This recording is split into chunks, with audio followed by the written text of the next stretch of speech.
Could you please discuss free will ASDBFFD. and Sam Harris's and others' ideas of its non-existence?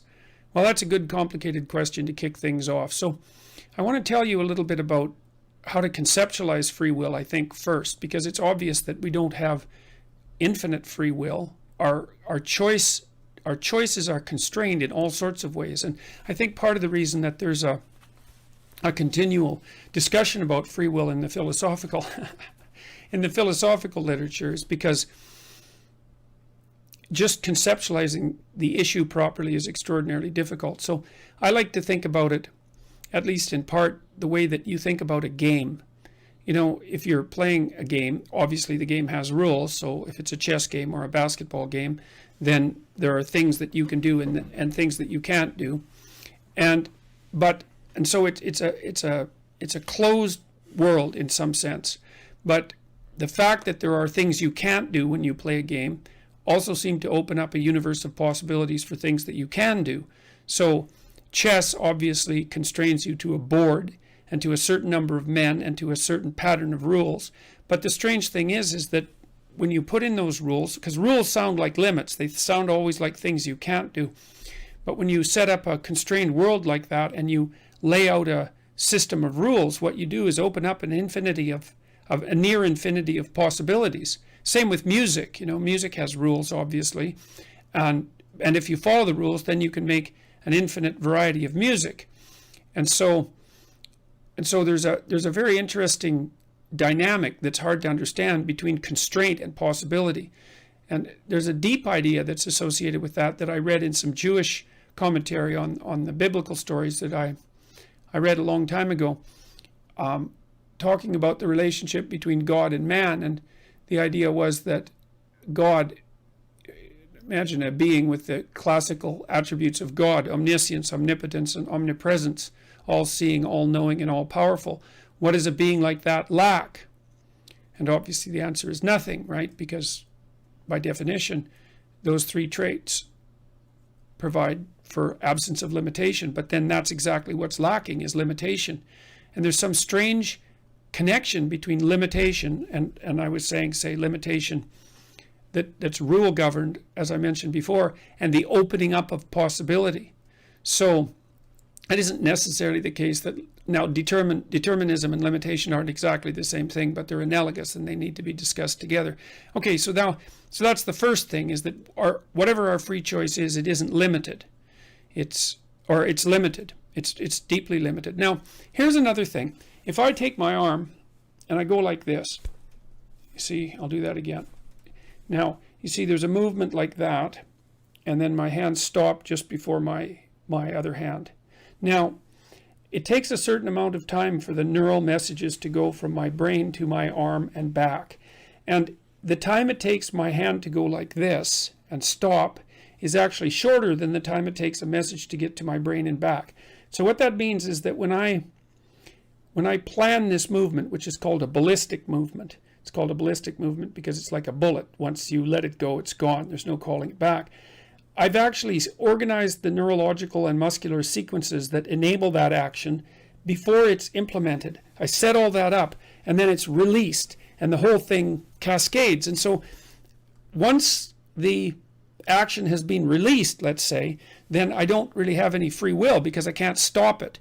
Now, so you think about that. It looks like there's a temporal gradient with regards to free will, is that as you look out into the future, perhaps the farther out you look into the future, the farther down the road, let's say, the more free your choices are. But the closer they get to implementation, the more they become deterministic, governed by standard causal processes. And there's some transition point where they change from being what we would describe as choice, that we haven't got to free choice yet, but at least to choice.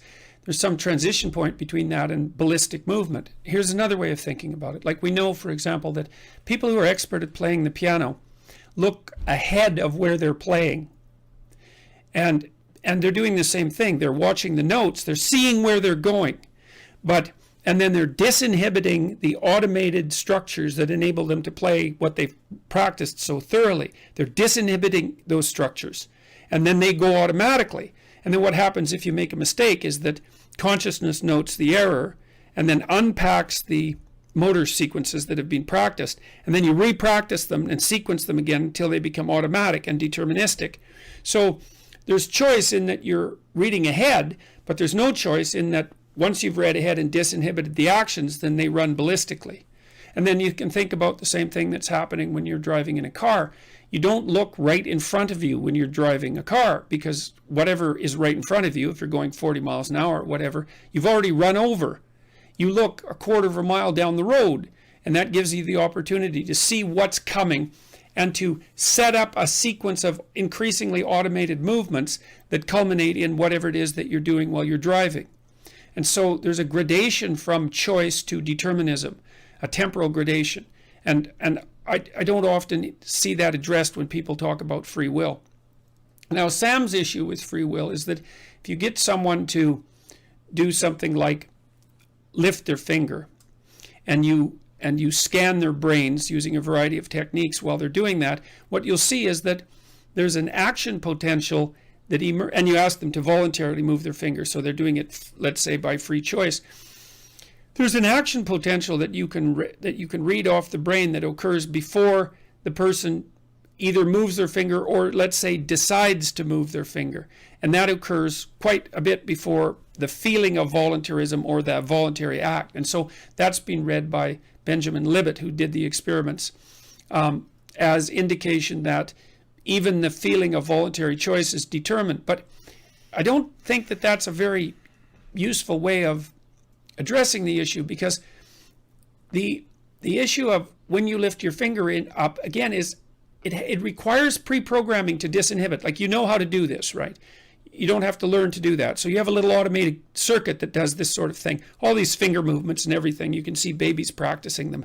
And they develop automated circuitry that tends to be posterior left hemisphere in order to run those automated processes out. And what you're basically doing when you decide to do something that's a routine that you've already practiced, or made out of subroutines that you've already practiced, is disinhibiting them. And the degree to which you might regard that as free exactly is unclear, as are the temporal limitations. So I don't think that Libet's experiments demonstrate conclusively that there's no such thing as free will, even though there are action potentials that indicate that there is brain activity signaling even the onset of a voluntary choice early. Now, another thing that we might look at in relationship to that is, so we could look at it phenomenologically, and we could also look at it in relationship to how people treat one another. So phenomenologically, it seems clear that we have free choice, and it isn't obvious to me why we have consciousness if free choice isn't real, because consciousness looks to me like a mechanism that deals with potential before it's transformed into actuality, let's say. And I think consciousness is also the faculty, so to speak, or a manifestation of the faculty that enables us to pre-program deterministic actions. So again, let's think about someone playing the piano. They're practicing, after you repeat and you repeat your finger movements, if you're playing the piano, any complex motor skill is like that. You have to repeat it and repeat it and repeat it and repeat it. And you're using consciousness to program it, to sequence the motor movements, and to pay attention to them. That all seems voluntary, and it involves the activation of a tremendous amount of your brain, because if you're doing something new, a lot of your brain is activated. And then as you practice it, the amount of brain that's activated decreases. It shifts from right to left, and then it shifts from frontal to posterior, and a smaller and smaller area. So what's happening is that consciousness is creating little machines in the back of your head that do things in an automated manner. And the